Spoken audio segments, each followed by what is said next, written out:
मैं doctor Surendra Kumar Bhargava, सह-आचार्य BST, राजकीय महाविद्यालय खेतड़ी। माय डियर स्टूडेंट्स, आज अपन स्टैंडर्ड कॉस्टिंग में आगे बढ़ते हुए पिछले वीडियो से प्रमाप लागत लेखांकन के लाभ और हानियों पर चर्चा करें। पिछले वीडियो में अपन ने प्रमाप लागत लेखांकन के संबंध में प्रमाप लागत क्या है, प्रमाप लागत लेखांकन क्या है, इसके उद्देश्य क्या हैं, ये कहाँ प्रयोग की जा सकती है या यह विधि कहाँ पर उपयुक्त रहती है, इसके बारे में चर्चा की थी। आज अपन इसके लाभ या इसको कहें इम्पोर्टेंस, महत्व के बारे में चर्चा करते हैं। दूसरे फिर इसके डिसएडवांटेज जानेंगे। तो पहले अपन लेते हैं एडवांटेज, इसके क्या लाभ है। प्रमाप लागत लेखांकन पद्धति के द्वारा मुख्य रूप से लागतों को नियंत्रित किया जाता है। इसके अलावा इस पद्धति के लाभ ये हैं। नंबर 1, वास्तविक लागतों की तुलना संभव। प्रमाप लागतों के आधार पर वास्तविक लागतों की तुलना करके यह पता लगाया जा सकता है कि धन का अपयोग कहाँ हो रहा है। इससे संस्था की कार्यकुशलता व कार्यक्षमता का मूल्यांकन भी किया जा सकता है। नंबर 2, लागत नियंत्रण में सहायक। इस पद्धति के अंतर्गत लागत के प्रत्येक तत्व के लिए प्रमाप लागतें निर्धारित की जाती है व उसकी तुलना वास्तविक लागत से की जाती है। यदि वास्तविक लागत अधिक है तो अंतर के कारणों का पता लगाकर प्रमाप लागतों में सुधार किया जाता है। इस प्रकार प्रमाप लागत लेखांकन द्वारा लागत को नियंत्रित किया जाता है। नंबर 3, अपवाद द्वारा प्रबंध। प्रबंध के इस सिद्धांत के अंतर्गत प्रबंधक उन्हीं बिंदुओं पर ध्यान देता है जहां की कार्य प्रमापों के अनुसार नहीं है। इस प्रकार प्रमाप लागत लेखांकन प्रणाली में अनावश्यक तत्वों पर ध्यान नहीं दिया जाता है। नंबर 4, उत्तरदायित्व का निर्धारण।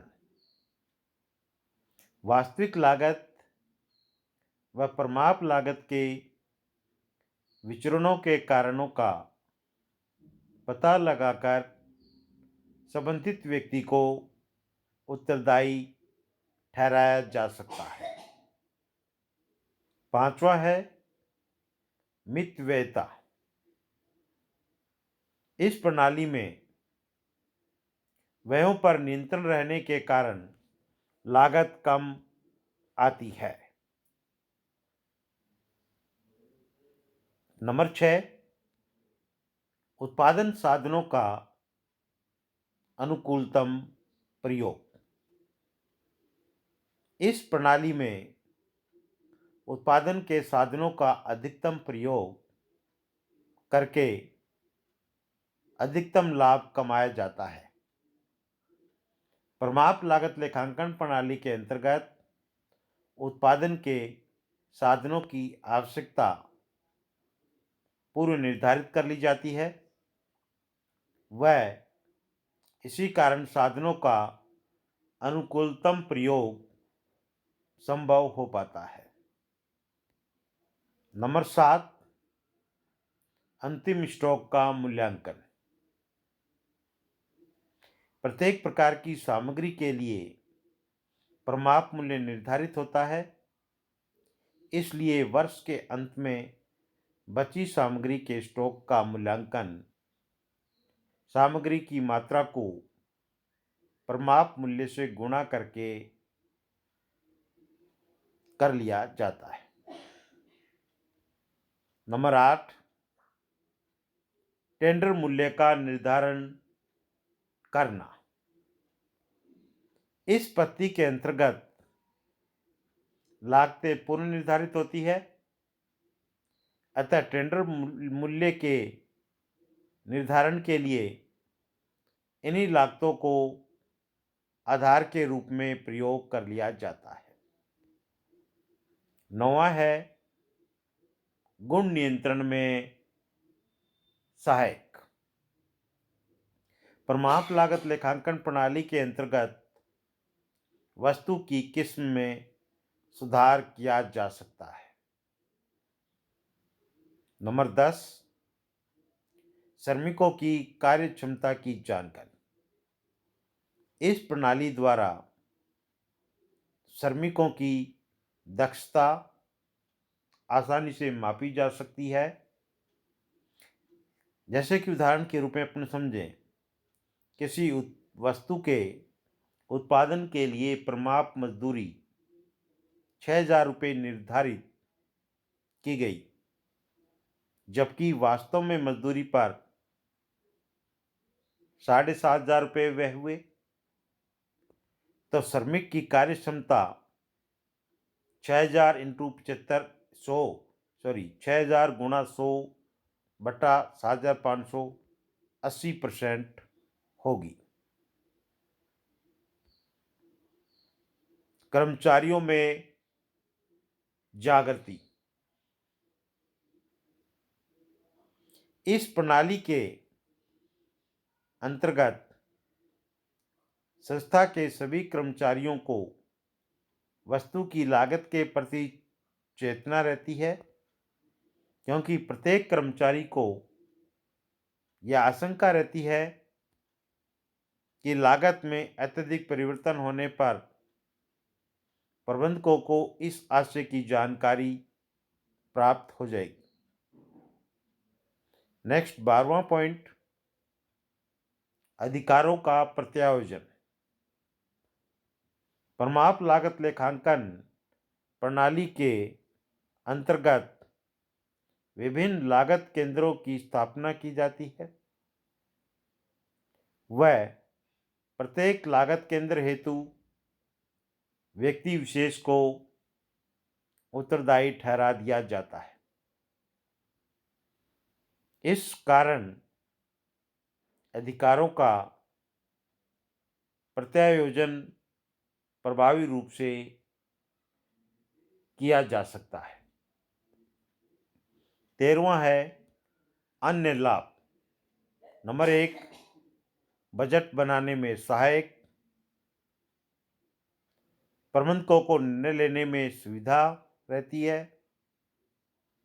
वास्तविक लागत की गणना संभव है। लागत लेखा विभाग के खर्चों में बचत होना और उत्पादन व मूल्य नीतियों के निर्माण में सहायक है। इस प्रकार से ये इसके लाभ हैं, या इनको महत्व कह दो, या इनको उद्देश्यों में भी शामिल कर सकते हैं। अब इसकी हानियां क्या है, सीमाएं क्या है, डिसएडवांटेज क्या है, वो प्रमाप लागत लेखांकन प्रणाली के ये जो लाभ बताए हैं, उसके बावजूद भी इसकी कुछ हानियां हैं, कुछ सीमाएं हैं।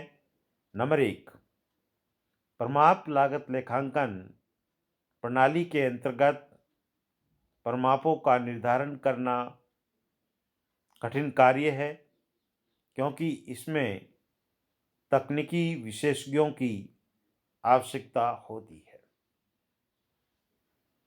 नंबर 2, छोटी संस्थाओं के लिए यह प्रणाली अनुपयुक्त है, क्योंकि इसमें लागत अधिक आती है।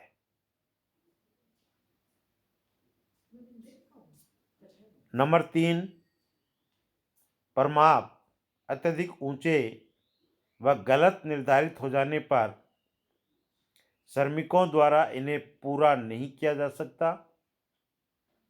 ऐसी परिस्थिति में कर्मचारी हताश हो जाता है और उसका मनोबल भी टूट जाता है। नंबर 4, व्यवहारिक कठिनाई आती हैं। कैसे? प्रमाप लागत लेखांकन की मान्यताएं सैद्धांतिक है, जो व्यवहार में प्रयुक्त नहीं होती हैं। बाजार मांग के अनुसार उत्पादन का स्तर, वस्तु की किस्म, प्रयुक्त सामग्री में परिवर्तन होने से प्रमाप अनुपयोगी हो जाते हैं। नंबर 5, बाजार मूल्यों में अत्यधिक परिवर्तन होने के कारण निर्धारित प्रमाप लागतों में बार बार परिवर्तन आवश्यक हो जाता है, जो कि एक जटिल कार्य है।